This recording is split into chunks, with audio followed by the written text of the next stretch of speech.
देखिए सस्पेंस और रोमांच से भरी फिल्म हिंदी पिक्चर फ्री में ऑन यूट्यूब। उससे पहले देखिए उनका टीजर। पूरी मूवी की लिंक डिस्क्रिप्शन में है। हर कहानी में कुछ अच्छे लोग होते हैं और कुछ बुरे।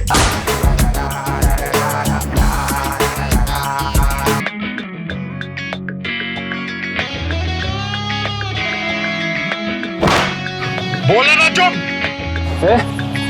मारेगा उसको। बॉम्ब ब्लास्ट होने वाला है स्टेशन पे। और क्या बक रहा है तू?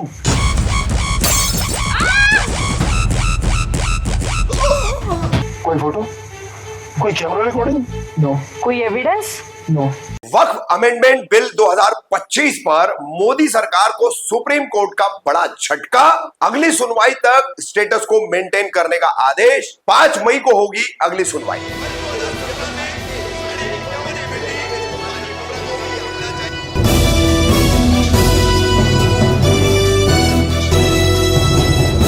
रफीक कामदार हिंदुस्तानी रिपोर्टर में आपका स्वागत है।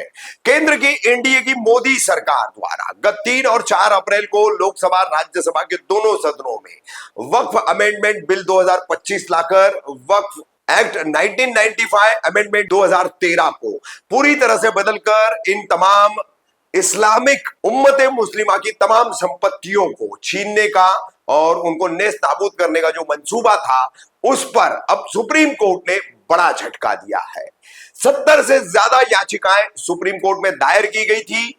MIM supremo barrister Asaduddin Owaisi, Jamiatul उलमा हिंद अरशद मदनी, आरजेडी के सांसद मनोज झा, टीएमसी की सांसद महुआ मित्रा, कांग्रेस के इमरान प्रतापगढ़ी, मोहम्मद जावेद, द्रविड़ मुनेत्र कशगम, एक्टर विजय, ऐसी कई याचिकाएं जो है दायर थी। अब जिनमें से 5 याचिकाओं को सुप्रीम कोर्ट ने याचिकाओं के तौर पर लेने का फैसला कर अन्य को इसी में एप्लीकेशन के तौर पर सुनवाई करने का फैसला दिया है। लेकिन आपको बता दें कि 3 अप्रैल, 4 अप्रैल और 5 अप्रैल को राष्ट्रपति की मंजूरी के साथ वक्फ अमेंडमेंट बिल जो पारित किया गया, कानून बनाया गया, उसको सुप्रीम कोर्ट ने 2 दिन की लगातार की सुनवाई के बाद किस तरह से झटका दिया है। 16 अप्रैल, 17 अप्रैल, 16 अप्रैल को लगभग 3 से 4 घंटे की सुनवाई, फिर 17 अप्रैल की 1 घंटे की सुनवाई। 16 अप्रैल को इंटरीम ऑर्डर प्रपोज किया गया था सुप्रीम कोर्ट के chief justice Sanjiv Khanna, justice Sanjay Kumar, justice KV Viswanathan, इन तीनों की बेंच द्वारा।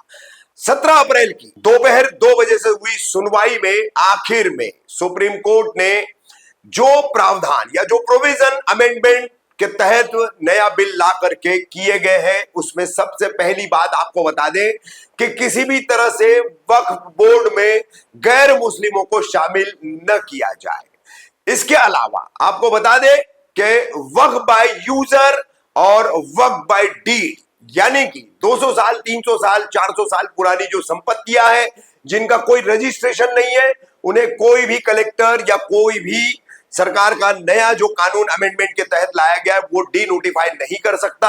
वक्फ बाय यूजर को भी वो लागू होगा, वक्फ बाय डीड को भी वो लागू रहेगा। जो संपत्तियां वक्फ की है, वक्फ बाय यूजर के तहत 1995 के कानून के तहत रजिस्टर्ड है यानी पंजीकृत है, उन्हें उनमें किसी तरह की कोई छेड़छाड़ नहीं की जाएगी। ऐसे तमाम मुद्दों के ऊपर सुप्रीम कोर्ट ने गंभीरता से इसका संज्ञान लेते हुए केंद्र सरकार को अगली सुनवाई तक जो है स्टेटस को मेंटेन करने का आदेश दिया है। यानी कि वक्फ अमेंडमेंट बिल 2025 के जो 14 बदलाव किए गए थे, जिसमें गैर मुस्लिमों को शामिल करना, कलेक्टर को जो है अमर्याद अधिकार दे देना कि किसी भी वक्फ संपत्ति को वह सरकारी संपत्ति घोषित कर सकता है या किसी अन्य की निजी संपत्ति घोषित कर सकता है, उन तमाम प्रोविजंस पर जो है सुप्रीम कोर्ट की इन तीनों जजेस की बेंच ने रोक लगा दी है। सरकार को 5 मई, जो अगली सुनवाई 5 मई को रखी गई है, तब तक ये स्टेटस को मेंटेन करने के लिए कहा गया है। इस तरह का आश्वासन सॉलिसिटर जनरल तुषार मेहता ने कोर्ट को दिया है। अब 5 मई को सरकार की क्या बातें हैं वो सुप्रीम कोर्ट की ये बेंच सुनेगी और उसके 5 दिन बाद जो है याचिकाकर्ताओं की सुनवाई की जाएगी।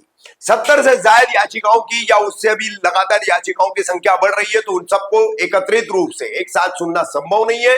तो 5 याचिकाओं को मुख्य रूप से लिया जाएगा, अन्य को एप्लीकेशन के तौर पर इसमें जोड़ करके सुनवाई की जाएगी। बहस करने वाले जो वरिष्ठ वकील हैं तमाम, कपिल सिब्बल, आर के धवन, ऐसे जितने भी वकील हैं उनको तय करना होगा कि इसमें कपिल सिब्बल, आर.के. धवन, अभिषेक मनु सिंघवी और अन्य जो काउंसिल्स हैं इनमें से कौन लोग बहस करेंगे, ये तय करके कोर्ट को बताया जाएगा। 5 मई को इसकी अगली सुनवाई होगी। 5 मई को ये सुनवाई होने से पहले अब केंद्र सरकार का अल्पसंख्यक मंत्रालय, मोदी सरकार के मंत्री किरण रिजिजू और उनके तमाम अधीनस्थ जितने भी हैं वो इस अमेंडमेंट बिल पर तब तक किसी तरह का कोई अमल नहीं कर पाएंगे।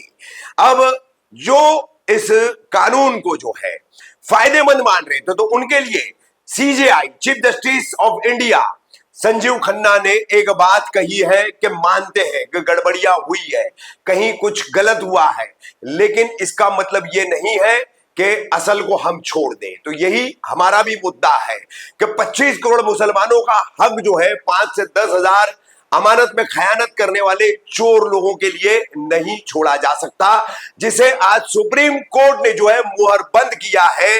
अपने आप को बहुत बड़े विशेषज्ञ बता करके वक्फ अमेंडमेंट बिल को मुस्लिमों के फायदेमंद बताने वाले तमाम ऐसे सरकारी मुसलमानों को अब सुप्रीम कोर्ट ने खुद दिशा बता दी है। उम्मीद करते हैं कि अपनी सोच में जो है वो सुप्रीम कोर्ट की रोशनी में बदलाव लाएंगे और उस तरह से जो है आगे इसको देखेंगे और अपने आप को उस तरह से वो रखेंगे। तो बहरहाल सुप्रीम कोर्ट का यह बड़ा झटका केंद्र की एनडीए मोदी सरकार को अल्पसंख्यक मंत्रालय द्वारा लाए गए वक्फ अमेंडमेंट बिल 2025 को फिलहाल अब यह स्टेटस को पर है, तो आगे कानूनी लड़ाई जारी रहेगी। तो इसका मतलब यह नहीं है कि आप इस बिल का विरोध करना छोड़ दें। एक कॉमा आया है, फुल स्टॉप नहीं लगा है। अब फुल स्टॉप अगर आपको चाहिए तो देश के 25 करोड़ मुसलमानों को यह बताना होगा कि वो एक है, सिर्फ उम्मत मुस्लिमा है, एक मुस्लिम कौम है और यह बिल जो है संविधान के द्वारा दिए गए उनके धार्मिक अधिकारों को छीनने वाला बिल है। ये 25 करोड़ मुसलमानों को आने वाले दिनों में आज से ही साबित करना होगा। किस तरह से कर सकते हैं?